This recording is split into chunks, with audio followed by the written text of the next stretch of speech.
का डर दिखाई दिया है। ईरान के साथ जाएंगे, यूरेनियम अमेरिका लाएंगे। ईरान के पास यूरेनियम है, अलग अलग तरह के खतरे का जिक्र भी अमेरिकन प्रेसिडेंट डोनाल्ड ट्रंप कर रहे हैं।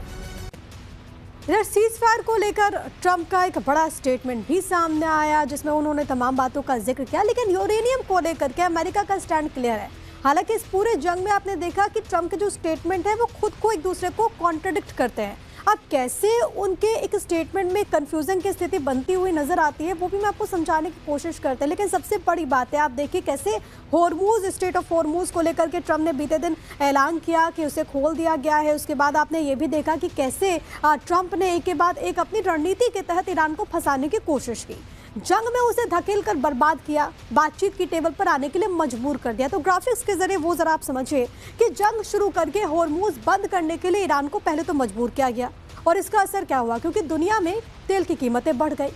इसके बाद ईरान को समझौते की टेबल पर आने के लिए ट्रंप ने मजबूर कर दिया।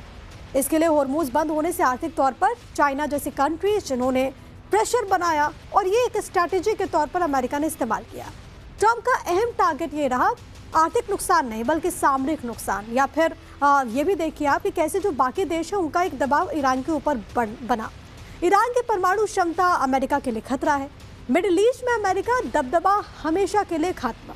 होर्मुज खोलने के बाद ट्रंप ने ईरान के सामने शर्तें रख दी। पूरा यूरेनियम अमेरिका को सौंपने के लिए ट्रंप ने कह दिया।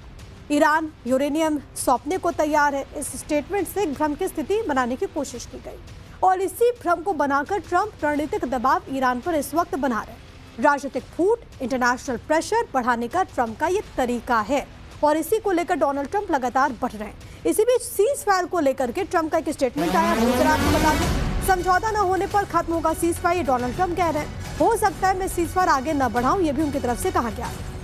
ईरानी बंदरगाहों पर नाकेबंदी जारी रहेगी। दुर्भाग्य से हमें फिर से बम गिराने पड़ेंगे, डोनाल्ड ट्रंप ने कहा। यानी कि जो सीज फायर 2 हफ्तों के लिए था, 22 अप्रैल को खत्म हो रहा था, इसको लेकर के डोनाल्ड ट्रंप का कहना है कि हम इसको नहीं बढ़ाने वाले। ट्रंप से जब पूछा गया कि बुधवार को ईरान के साथ सीज फायर की डेडलाइन खत्म हो रही है, ऐसे में वो आगे क्या करेंगे, तो ट्रंप ने साफ कर दिया कि ईरान के पास बुधवार तक का वक्त है। अगर कोई समझौता नहीं होता तो ईरान पर एक बार फिर से हम बमबारी करेंगे। तो ट्रंप के इस स्टेटमेंट के बाद अब जंग के भविष्य को लेकर एक नया खतरा पैदा हो गया। 3 ऐसी संभावनाएं हैं जिसको लेकर क्या होगा कुछ नहीं कहा जा सकता। समझिए हैं क्या क्या। तो पहला यह है कि ईरान पर लगे जो प्रतिबंध हैं वो हटेंगे या फिर नहीं। ईरानी अर्थव्यवस्था जंग से पूरी तरह तबाह हो चुकी है। अमेरिका के लगाए गए आर्थिक प्रतिबंधों का भी असर दिख रहा है। जंग जारी रहती है तो प्रतिबंध आगे कंटिन्यू होंगे, और इसका इम्पैक्ट भी पड़ रहा है ईरान को।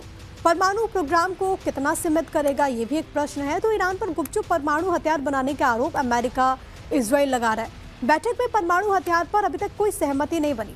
खतरे की वजह से परमाणु प्रोग्राम नहीं रोकेगा ईरान, उसने ये स्पष्ट कर दिया। लेकिन आगे क्या होगा, एक और अहम पहलू है, वो ये कि जहाज़ों की सुरक्षित आवाजाही भाई होगी कैसे। तो ईरान जहाज़ों से सुरक्षा शुल्क वसूल रहा है। अमेरिकी नाकेबंदी पर ईरान ने चेतावनी भी दे दी। तनाव की वजह से ड्रोन या फिर मिसाइल हमलों का खतरा और भी ज़्यादा बढ़ गया है। तो ऐसी तमाम सारी संभावनाएं हैं जो कि अभी बन रही हैं। इसी बीच ट्रंप ने होर्मुज पर ईरान के टोल वसूली को लेकर के भी बयान दे दिया है। इससे पहले होर्मुज पर चीन को लेकर के ट्रंप का बयान फिर से सामने, इससे पहले उन्होंने पोस्ट किया था। अब वो कहते हैं कि होर्मुज खुलने से चीनी राष्ट्रपति जिनपिंग बहुत खुश हैं। ट्रंप ने सोशल मीडिया पर लिखा कि चीन में हमारी मुलाकात विशेष और ऐतिहासिक होगी। मैं राष्ट्रपति शी जिनपिंग के साथ रहने के लिए उत्सुक हूँ, बहुत कुछ हासिल होगा। ये राष्ट्रपति डोनाल्ड ट्रंप की तरफ से पोस्ट किया गया। और ट्रुथ पर तो वो ये भी लिखते हैं कि जिनपिंग इतने खुश हैं कि जब मैं उनसे मिलूंगा तो मुझे गले से लगा लेंगे। यानी कि चाइना को लेकर के वो लगातार कह रहे हैं कि होर्मुज खुलने से चाइना बहुत खुश है, चाइना को असर भी पड़ेगा। क्योंकि आपको मालूम है कि चाइना पर आरोप ये लगते रहे हैं कि चाइना और रशिया ने मिलकर के ईरान को बहुत सपोर्ट किया है, और चीन इस विवाद में सीधे युद्ध में शामिल तो नहीं है, लेकिन पर्दे के पीछे वो सबसे प्रभावशाली खिलाड़ी बनकर जरूर उठा है। ट्रंप ने महसूस किया कि अगर वो सभी जहाजों को रोकते हैं तो चीन के साथ सीधा सैन्य टकराव हो सकता है। अब देखिए, ईरान का युआन में तेल व्यापार अमेरिका की चिंता है। डॉलर के वर्चस्व पर खतरा है। अमेरिका ने इसी वजह से घेराबंदी की। नाकेबंदी से चीनी अर्थव्यवस्था पर भी असर देखने को मिल रहा है। अब चाइना का जो 40% तेल है, 30% गैस, उसका आयात एक तरीके से रुक गया है। अब चीन ने नाकेबंदी खतरनाक और गैर जिम्मेदारी से ऑलरेडी करार दे दिया। चीनी रुख के सामने ट्रंप झुके हैं, एक तरीके से नजर आते हैं, और इसी वजह से नाकेबंदी में ढील दी गई। चीन जाने वाले गैर ईरानी तेल की सप्लाई खोल दी गई है। होर्मुज को व्यापार के लिए पूरी तरह खोलने की घोषणा भी की गई है। अब ईरान के खिलाफ नौसैनिक नाकेबंदी अब भी पूरी तरह से लागू है। ईरानी पोर्ट पर जाने वाले जहाज़ों के लिए नाकेबंदी लागू है, यानी कि अगर वहां पर ईरानी जहाज़ जा रहे हैं तो उनको तो रोका जा रहा है, लेकिन बाकी जितने भी जहाज़ हैं जो उस रास्ते से गुजरते हैं उनको कोई रोका नहीं जा रहा, उन पर पाबंदी नहीं है। अब प्रवक्ता का ये कहना है कि ईरान का संवर्धित यूरेनियम को लेकर के एक स्टेटमेंट सामने आया। यूरेनियम को लेकर ट्रंप को ईरान ने जवाब दिया, एनरिच्ड यूरेनियम कहीं नहीं भेजा जाएगा, ईरान की तरफ से कहा गया।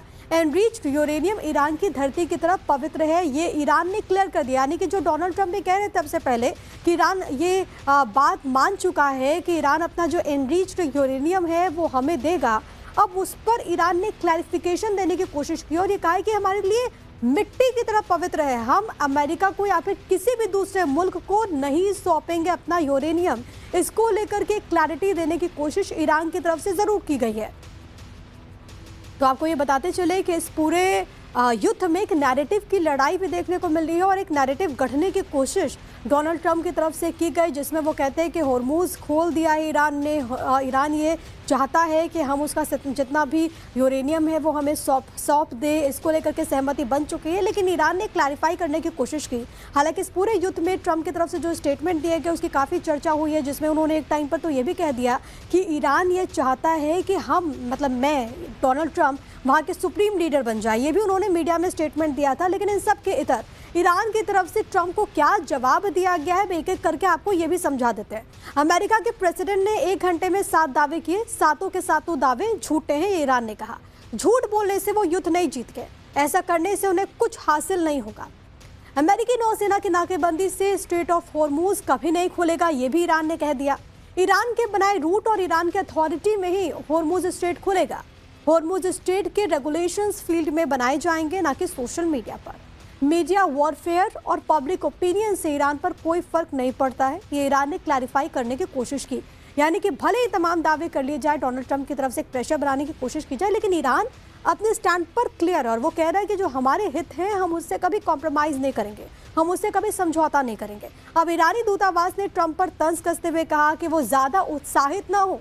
ईरान के जिम्बाब्वे स्थित दूतावास ने सोशल मीडिया पर मजाकिया अंदाज में जो पोस्ट किया है वो इस वक्त आपके टीवी स्क्रीन पर है, जिसमें वो कहते हैं कि ट्रंप थोड़ा सा शांत रहे, अपना फ़ोन बंद कर दीजिए, नेतन्याहू से 1 हफ्ते तक आप बात ना करें। ये दूतावास ने मजाकिया अंदाज में एक तंज कसते हुए जो पोस्ट किया है वो इस वक्त हम आपको दिखा रहे हैं, जहाँ पर ट्रंप के पोस्ट को रिपोस्ट करते हुए उसकी तरफ से ट्रंप पर सवाल उठाए गए हैं और एक मजाकिया ढंग से चुटकी लेने की कोशिश की गई और ये कहा गया कि डोनाल्ड ट्रंप थोड़ा शांत रहे, अपना फ़ोन थोड़ा दूर रखें। अब अमेरिकी सेंट्रल कमांड ने नाकेबंदी पर एक स्टेटमेंट जारी किया गया है, ये आपको बता देते हैं। 21 जहाज़ों को वापस ईरान लौटाने के आदेश दिए गए। ये आपको बताते चले कि यूएसएस माइकल मर्फी ने तमाम जहाज़ों को लौटाया है, ये जानकारी दी गई है। बाकायदा अमेरिकी सेंट्रल कमांड की नाकेबंदी पर स्टेटमेंट सामने है। सेंटकॉम की तरफ से कहा गया कि जो ईरान के जहाज़ हैं उनको वापस से लौटाए जा रहे हैं। 21 ऐसे जहाज़ हैं जिनको वापस लौटने के आदेश दे दिए गए हैं वहाँ पर, क्योंकि पैनी निगाह इस वक्त अमेरिका ने रखी हुई है।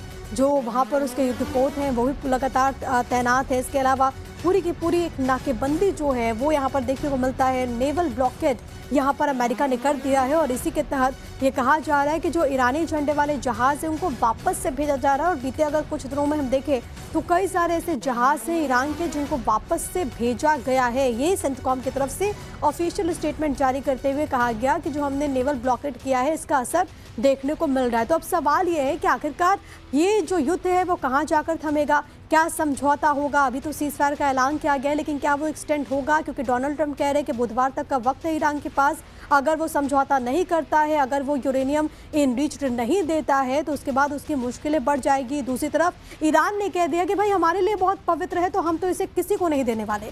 इधर आपको बताते चले कि अमेरिकी विदेश विभाग ने रूसी तेल खरीद को